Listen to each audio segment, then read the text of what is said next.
The illusion of scale. It is literally the most expensive trap in enterprise technology today. You see, the appearance of widespread AI experimentation does not equate to actual operational transformation. In this explainer, we're breaking down the 2026 AI agent adoption statistics to expose a massive structural gap between pilot excitement and actual board-level returns. Look at this number right here, 88%. According to McKinsey's 2025 State of AI data, 88% of organizations report AI usage in at least one business function. Now, on paper, that sounds amazing, right?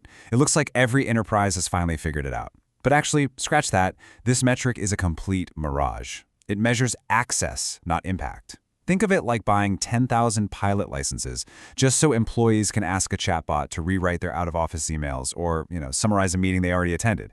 It creates this illusion of momentum without doing any of the actual heavy lifting. Now contrast that 88% with this, 12%. A 2026 PwC survey of over 4,400 executives reveals that only 12% of CEOs have achieved both revenue gains and cost reductions from their AI deployments. That is a massive 76-point delta between activity and actual financial impact. It's wild.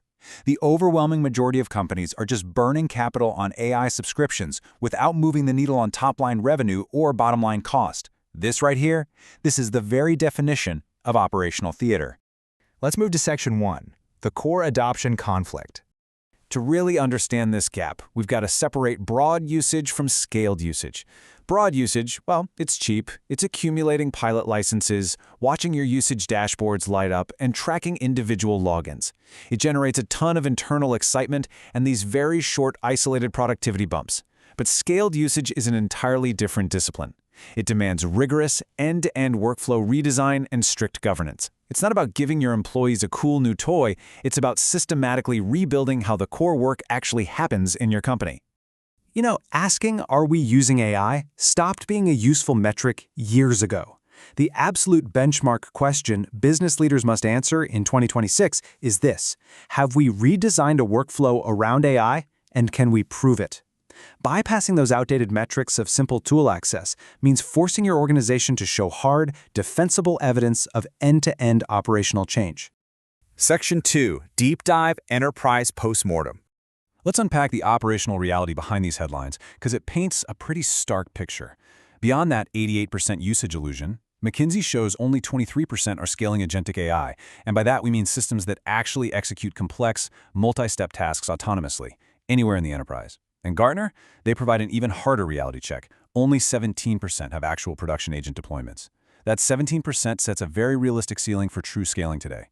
Now, vendors are going to force distribution. They'll be embedding agents into 40% of enterprise apps by the end of 2026. But let's be clear, that absolutely does not prove customers know how to securely govern them. So how is this actually rolling out? Well, adoption scales drastically differently depending on your sector. The clearest early gains cluster heavily in software, IT, and fintech. These are digital native verticals that move rapidly because, frankly, they possess high-volume repetitive work and highly structured data. Conversely, regulated sectors like healthcare, banking, and government show a much slower rollout. But reading that as lower value potential, that's a critical mistake. The delay is caused by hard structural limits. They literally require strict audit trails, explainability, and accountability before an autonomous system can ever touch production data. To bridge this gap, we need exact telemetry. We're replacing weak, self-reported, time-saved surveys with hard, undeniable metrics. The new standard is the AI contribution ratio, or ACR.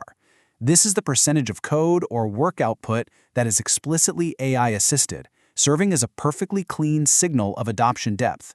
It's a fundamental shift from measuring if people are simply logging in to measuring exactly how much of the final product the AI actually built. It eliminates the guesswork completely. But to prove that value, you need a 4-line ROI scorecard. Let's use a software engineering pull request, or code review, as an example. You can't just measure speed, like cycle time. You absolutely must balance it with quality, measuring the defect rate per release to ensure your speed gains don't come at the expense of system integrity. Then you add cost per merged code, and finally adoption, which tracks the actual engineer time saved. A workflow that improves speed but destroys quality isn't scaling. It's literally just generating massive technical debt that your human engineers are going to have to clean up later. Which brings us to Section 3, Hidden Friction in Agents. This single data point right here, it completely explains the coming wave of project cancellations, 74%. In a Gartner survey of IT application leaders, 74% stated they view AI agents as a new, unmanaged attack vector. Think about that. You cannot push autonomous systems into production when 3/4 of your IT leadership sees them as an active, breathing security threat. So where exactly do these pilots stall out and fail? Well, first off, fragmented ownership. Different teams experiment independently, creating overlapping toolsets with zero operational outcomes. Second, there's a severe lack of observability and telemetry. Third, people keep treating agents as standalone chatbots instead of fully integrated workflows. And finally, missing IP isolation and reasoning traceability.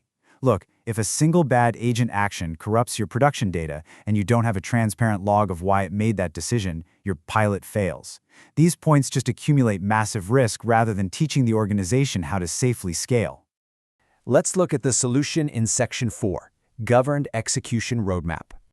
Here is the sequential, 4-step framework you absolutely need to enforce operational discipline and extract repeatable ROI. Step 1. Pick exactly one workflow with visible pain. We're talking high friction, high frequency.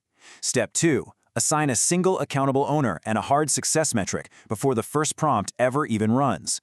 Step 3. Run a strict 90-day pilot with bounded scope. And Step 4. Scale only after proof of value and workflow stability. Let me tell you, attempting to transform 5 workflows simultaneously is just a guaranteed formula for failure. Don't do it. You might be surprised by this, but a healthy 2026 enterprise baseline is just 2 to 4 workflows completely redesigned around AI, each with a named owner and verifiable telemetry. That's it, 2 to 4. Real transformation is narrow and deep, it is not shallow and wide. To actually hit that baseline, you've got to implement some incredibly strict security gates. First, you need a unified agentic software development process to replace all that chaotic, decentralized experimentation. Then, you absolutely must have a secure development environment, ensuring zero IP exposure, meaning you are completely isolating your proprietary assets and internal prompts from external model scraping. And finally, a telemetry-driven performance center to track execution metrics without ever compromising your own data. This whole situation forces technology leaders to confront their true operational maturity. Ask yourself, are you counting pilot licenses, or are you redesigning governed production workflows? Because if your leadership can't name one single workflow where AI has measurably changed cycle time, cost, or quality on a defensible chart, well, you're still stuck in pilot mode. And finally, Section 5, the Video Packaging Blueprint. When we look at how this is presented, the public conversation is dominated by one powerful hook, the 88% AI illusion. When the media packages these statistics, it creates an immediate, high-stakes information gap. It essentially forces us, as business leaders, to reconcile the massive adoption statistics we keep seeing in the press with the grueling operational friction that is actually happening inside our own companies. The visual contrast here is just stark. Think about it. You've got a glowing, tangible 12% ROI metric literally fighting against a chaotic, fading 88% usage illusion. This isn't just a catchy headline. It is a sharp, professional visualization of the enterprise value gap. Stripping away the hype reveals exactly where true value actually lies, and it forces a much more honest conversation at the executive level. To sustain execution and really secure buy-in from your board, you have to rely on hard structural assets. An agentic workflow flowchart to clearly map your staging gates, an IP isolation boundary diagram to unequivocally prove your data is secure, and an ACR telemetry dashboard to strictly lock in those productivity metrics. Implementing these frameworks ensures you fully grasp the actual mechanics of governed AI execution, because at the end of the day, the metrics only matter if you can govern the workflow. So, the final question is, are you truly ready to build for scale?